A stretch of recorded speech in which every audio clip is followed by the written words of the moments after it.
Vic Tafur is now joining us live. Covers again the Raiders in the NFL. So, Vic, let's start. First of all, thank you. You're a busy guy with the best bets. Now, I have argued that the AFC East suddenly is much better than anybody wants to admit in that division. You have the Jets under 9.5 wins. Why do you have them under that total? Well, I think it's the schedule. You mentioned it's a tough division, but also they play the AFC West this year and the NFC East. So it's a real tough schedule, especially for the Jets.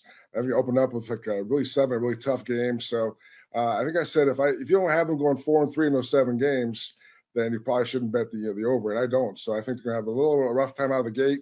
Aaron Rodgers getting comfortable with his new teammates. So I have the under. I think it was 9.5, I think. Yeah, and also it should be noted, Aaron struggled in Green Bay with younger players. Brady didn't love young players. Some of these older quarterbacks, Vic, they don't, they'd rather bring in their Gronks and their Edelmans or whoever it is. So I think that's well stated. The other best bet you have, and it's interesting because last year suddenly we went from Russell Wilson's a bit overrated to he's washed. Maybe I'm wrong. I do not believe he's washed, but you have over 8.5 and I agree, but did you worry about how good the division is when you said that?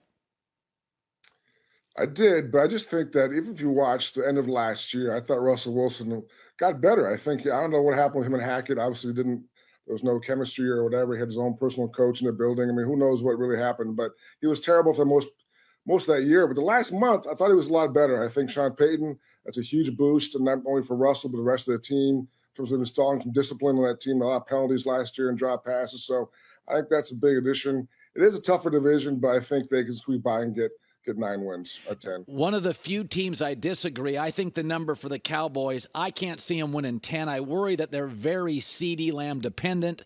They lost a productive tight end. Their running back situation due to an injury's in flux. But you think Dallas is an overplay, Vic. Why is that? Just because of the talent. I think there's a lot of talent in their roster still, especially on defense. And I think I have the Giants going under and also the Commanders going under. So I think the division's not that hard this year. I think and Mike McCarthy, I'm a little skeptical about him coming in and taking over the play calling, and he's going to try to get the run game going more. But again, for me, the talent and 10-7 to me is not asking too much. I don't think of that team. Now, where Jason McIntyre and I strongly disagree, I said, listen, when players get older, they're still great.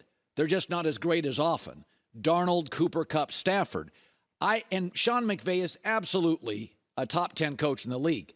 The NFC is weaker. I look at that 6.5 number, and that would have been, that's probably my first or second best bet. You have it as an over as well. Is there anything that concerns you about them?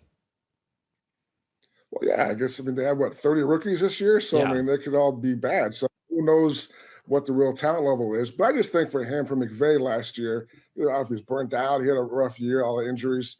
I think it's got to be kind of invigorating to get these young guys in there. He says that, the quarterback looks good this year, looks like he's healthier, and I'm sure Aaron Donald's fired up. So they have enough really good veteran guys that can lead them. And again, I don't think the bar is that high. I think 7 wins.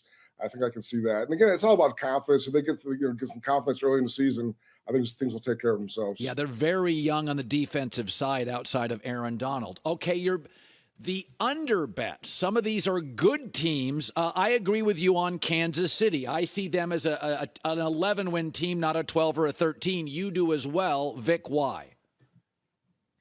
Just because I think the division's gotten a little tougher. I think they have some guys got to replace an O-line, and they lost their number 1 receiver last year. But I'm a little scared because last year I went under with the Chiefs because I thought they'd really miss Tyreek Hill. It was a horrible thing they couldn't get over. But clearly I was dead wrong. They were easily got the over. So I'm a little. That one I don't love, but I'll take the under and hope for the best. Yeah, by the way, they also do face about 8 straight weeks of really good quarterback play. It is hard to beat great quarterbacks, even with Mahomes in succession. You have the Lions under.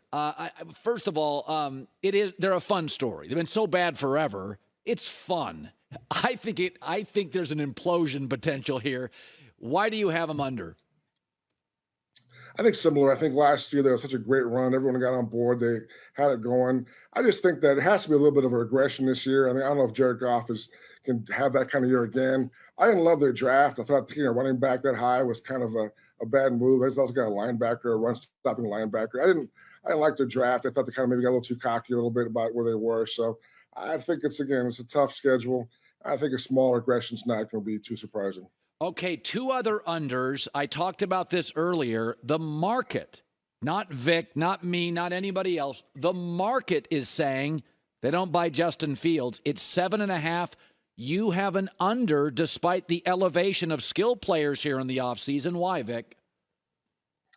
I think that's too big a jump. I think they were not very good last year. They only won 3 games last year. So it's already a big jump. And I just like you said, I think there's some doubt about the quarterback. I think he may have flashes. He may be a great running type quarterback. But I mean, how good is he going to be this year? I could get why the market's questioning him. And I also think that it's a little too optimistic to think 8 wins is in the bag. By the way, a defensive coach with a young quarterback, the recent trajectory on that is not great. Sometimes the defensive guys aren't as refined offensively, a bit tone deaf. We see that in New England. Speaking of that, let's pivot to the Patriots. It's weird to say. You have them under 7.5. My concern is they're slow. And in the draft, they went with interior linemen and kickers. They're just a slow football team. I don't think they're very good. Your thoughts? Yeah, I don't see why you'd have a lot of confidence in him. I think I'm not a Mac Jones guy. I thought he clearly got regressed last year. I'm not sure if that's all on the coach, if that's all on Patricia. I know that's easy to say, but again, the defense is not like super fast. And I don't know if Belichick really has that magic touch anymore. So I think, and again, it's a tough division. So and a tough schedule. We mentioned the Jets. So I just think it's a lot to ask of a guy who really hasn't been that great as a coach in the last 3 or 4 years. Yeah. All right. Vic Tafur, senior writer, The Athletic, his best bets, his overs, his unders on a Friday. Vic, thanks for stopping by. Hi, everybody. Thanks for watching. Subscribe here to get the latest from the show.